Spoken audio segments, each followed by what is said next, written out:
Hello guys, Elita Legionarii here, and today I am bringing you a 2 vs 2 for Medieval 2 Total War. This was both myself and the SwedishLandSknekt, and we both went with the Mongols and the Timurids. I'll be the Mongols, he'll be the Timurids, so pretty similar armies here, pretty similar strategies that we'll be going with. I believe I have 1, 2, 3...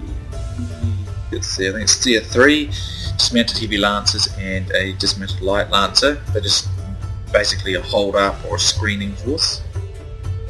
Then I have probably the major meat, or at least all our hard hitters. Yeah, these 4 heavy archers and 2 Mongol infantry.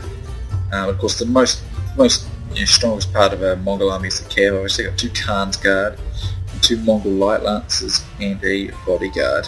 They also have the 4 platoons here. Swede's army consists of, he's got the Sabadar militia, he's got 4 of those. These are superb, slightly better than my archers, very good archer unit though, as are mine, but they're actually a bit better. Then he's got 4 dismounted archers too, so very heavy missile contingent. Then he's got 3 halberd militia. I think screening. He's a spear militia, an Afghan javelin back here, and then he's got 1, 2, 3, 4 platoons also, and he's got for cavalry, he's got 2 Mongol heavy lancers, a bodyguard, and 2 Mongol heavy archers. Our opponents are Ahmed Elias. You might remember him from some of the previous battles. He is also in command of Venice, again, which tends to be what he likes to use. He's got 2 pipe militia and I think that's 3 musketeers, I think, and then he's got 2 Pubby's crossbowmen. And he's got 4 Venetian heavy infantry, 3 dismounted feudal knights, Stradiot, and 2 Stradiots, mounted crossbowmen, a Knights Templar, and a general bodyguard. Sorry, 3 Stradiots, so he's got a pretty dangerous cavalry corps with them. The Templar, again, I wouldn't recommend the Templar. The Hospital is more effective. The Templar's still kind of fun, but Hospital is more effective. His ally did not deploy with him, so we were ready to exploit that, as you can tell or imagine. His name was Black ND Gold 17. He's playing as France, and his force consists of, let's see, he's got 2 dismounted French archers, 4 Scots Guard, 1 Chevrolet Knight here, and 4 behind it, followed by 4 feudal knights. His cavalry consists of Knights Hospitaller, Chevrolet, and 2 noble knights and 2 Chevrolet knights. But he's far too far away from his ally, so me and Swedes were going to rush because we figured that if we're fast enough, we might be able to knock Venice out before France can come and help him. So we're taking off right now, and their muskets are shooting my Mongol Lancer Spearmen here, but they're in loose formation and they're screening, so it should be alright there. They do surprisingly well in this fight, actually, if I remember correctly. It's usually they're only a hold-up unit or a meat shield. They're not going to platoons and cav and archers do the work, which is generally what you'll be going for with the Mongols. So I'm going to start opening up with my archers here. Against these various beast units here. I'm going to target the musketeers over the Pubby's crossbowmen. The Pubby's crossbowmen are not that dangerous because they've got to fire over the troop heads of their own guys, which means they're not going to be that effective. So I'm going to be able to force back some of his guys here. I go into tighter formations. However, he's got his mounted crossbowmen here, and they are getting a few kills on me, but I'm going to ignore those, and we're going to try and knock out his guys here. So I've seen his Stradiot's coming behind me there, and going to rout a couple of my spearmen, but that's okay. Swedes is going to pull in on this flank over here, so he's going to pull a bunch of his forces away. He engages over here with his Mongol lancers against the general's bodyguard and one of the Stradiots. The Stradiots probably destroy the Mongol lancers there, but he's got his bodyguards coming in, but there is some feudal knights coming in as well. I am engaging his guys over here with my Khan's Guard. I saw an opening against his infantry and I got a few of them, but his cavalry kind of intercepted it. But my one of my my Mongol Light Lancers and other Khan's Guards going to come around, and of course I've got my Mongol Light Lancer over here. At this stage we're putting fire arrows on his infantry, and we are putting in Nafatoon fire as well. It's causing a rout. I decided to come around in behind here with my Khan's Guard, and I see this infantry unit's undefended. However, my guys didn't get their lance down, which was most unfortunate, because that would have been quite useful if they had managed to. Would have done a few kills. So I was going to encircle these Venetian cav, but I got a quick charge on them with this Khan's Guard I pulled out, and Swedes has done well. Over here I get a nice charge against these Stradiots, and it actually routs them. Over here, fire arrows and Nafatoon fire is doing a pretty successful amount of damage to our opponents, as you can see. He did do pretty good, I felt. He was, after all, ganged up on because his ally left him a little while. The French cav does come in over here, and it's going to get into the back of some of these dismounted archers. But Sweden's got his Afghan javelin and one of his cav to intercept it, and I believe he's going to start putting fire arrows and some Nafatoon fire down on those in a minute. As you can see, the Nafatoons are having a field day here. They've torn straight through that whole Venetian line, and we're just using our cavalry now to run charges and mop up what's left of our opponent's forces here. My Mongol Light Lancers get a bunch of kills in this fight. My Khan's Guard were actually destroyed, I think, for the most part. I was actually pretty reckless with them at the start, because I was trying to get some infantry that were unguarded, but got some cav through to them, and they got a bit stuck in the melee fight for too long. As you can see, that French cav has been routed by the Nafatoons of Swedes.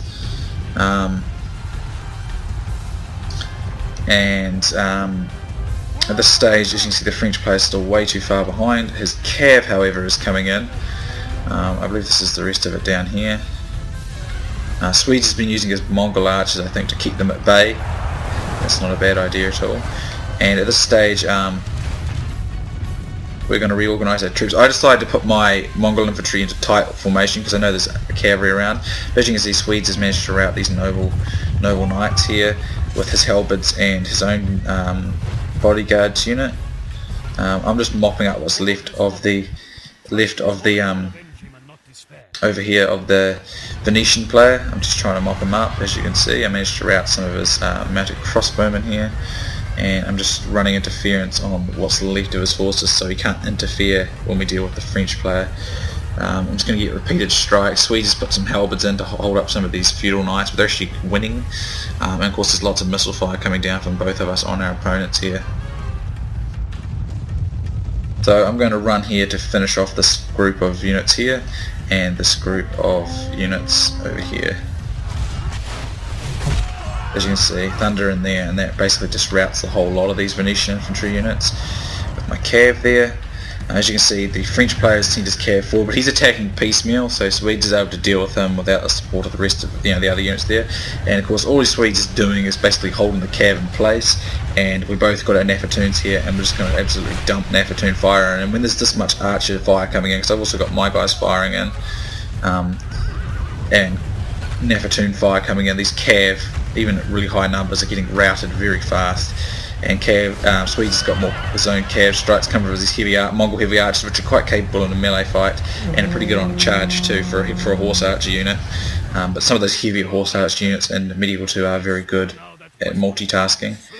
So over here I'm just mopping up what's left of these guys here with my cav. And now I'm just reformatting my lines with these Mongol infantry here. But I'm staying in tight formations because in loose formations there's probably a higher chance of them being destroyed by these cav on a charge. So going to tight is a better idea. As you can see, Swedes is basically got his Sabadar militia just holding his enemy in place, and it's working because all he's doing is we're both just pumping this whole French cluster of units just full of Nafatoons. As you can see, they're routing very, very quickly. Over here I see some more French cav, so I'm going to get a nice charge on it. My cav here, see if I can keep it away while we destroy the rest of his troops here.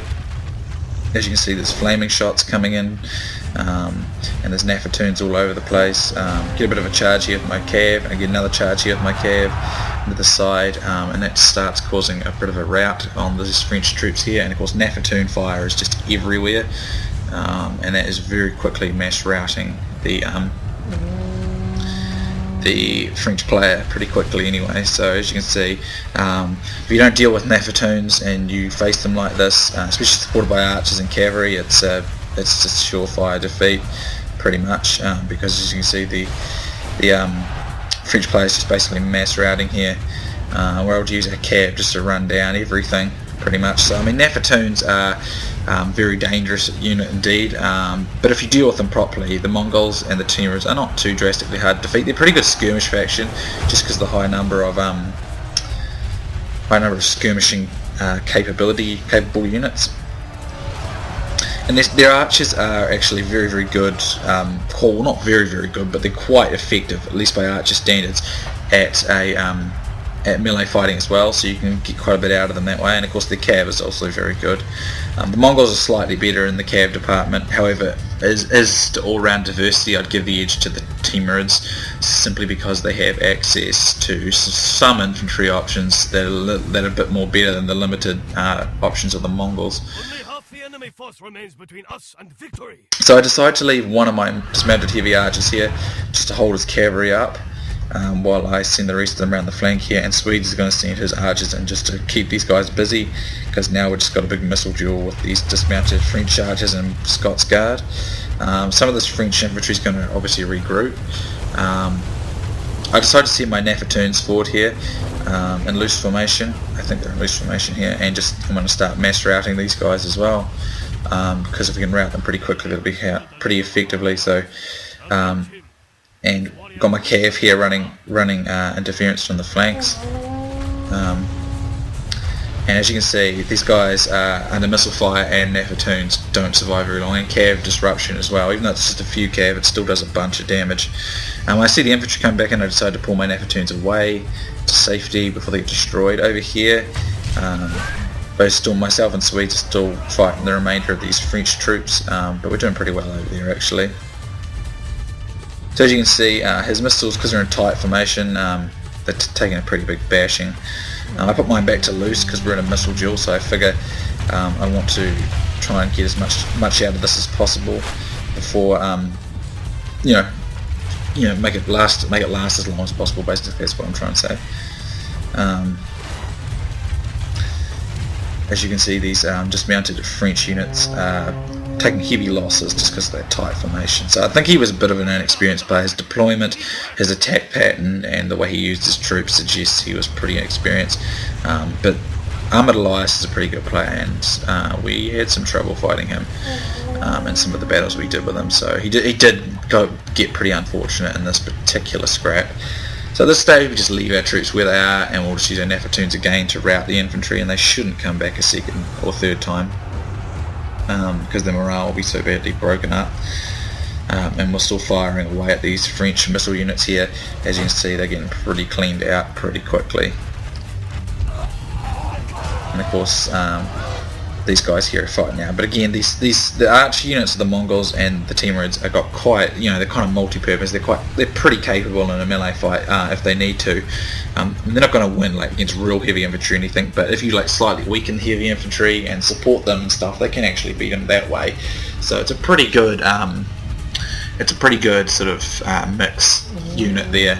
It does give a lot of options. Of course, the most killing power is usually in the Nafatoons and cavalry. It just depends. I mean, rules, I think these were 5-2 rules that we used, which is pretty limiting on the Mongols and the Timurids because their power is all mostly in their cavalry. You can get the most out of those two factions if you allowed more like 8 to 10 cavalry, but most people don't play with those rules. Poland's kind of affected by the same sort of thing, but it doesn't mean you can't win though, because I mean the missile units are pretty effective for these two factions. So we decided to bring all our Nafatoons up here, and we're just going to start throwing out the little pots of fire into them. So just nice close-ups of that, and it basically, I believe, admits defeat, but they would have started a mass routing almost immediately. So we get a bunch of kills there. So we had some pretty good teamwork going there, but they just didn't have very great teamwork at all.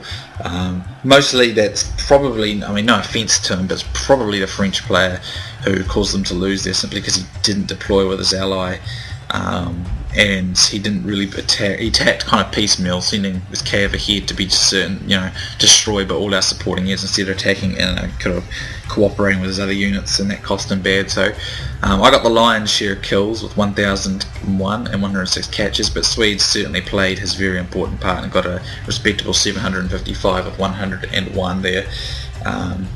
as you can see, I think, you know, Armoured Elias did about as best as you could hope to do against two of us assaulting him at once, so he did pretty good there, but the French player didn't deploy very well, and it kind of cost them there in that regard. As you can see, my Mongol Light Lancers did quite a lot better than my Khan's Guard. I was probably a wee bit kind of hasty with the Khan's Guard at the start there, I'll admit that. The Bodyguard did pretty good though, got a few captures, but this is the Mongol Light Lancers is a very, very good unit. Much like the Stratiots and Hussars, Alan Light Cav, very, very effective sort of medium cavalry. It says it's light cav, but it's more medium, but it's very fast, it hits hard, and it's not too bad in the melee. It's a very good, cheap, effective cav. My Nafatoons actually got quite a high number of kills for Nafatoons. Between the three of them, it's over 100 kills there. It's actually a lot of kills, because Nafatoons don't tend to get many kills. They just cause routes, but don't usually get a lot of kills, but they actually did get quite a lot in this fight. And as you can see, the archers and Mongol infantry, which are archers as well, big kill counts there. 60s, 70s, 90s, 80s, you know, pretty big kills there. Of course, the Lancers didn't do heaps, but they held up units for quite a while, which was useful. I'd imagine Swede's scorecard's not unlike this one, so he did very well as well. So I'll of course link his channel in the description. Be sure to drop by and check his channel out. He'll appreciate that.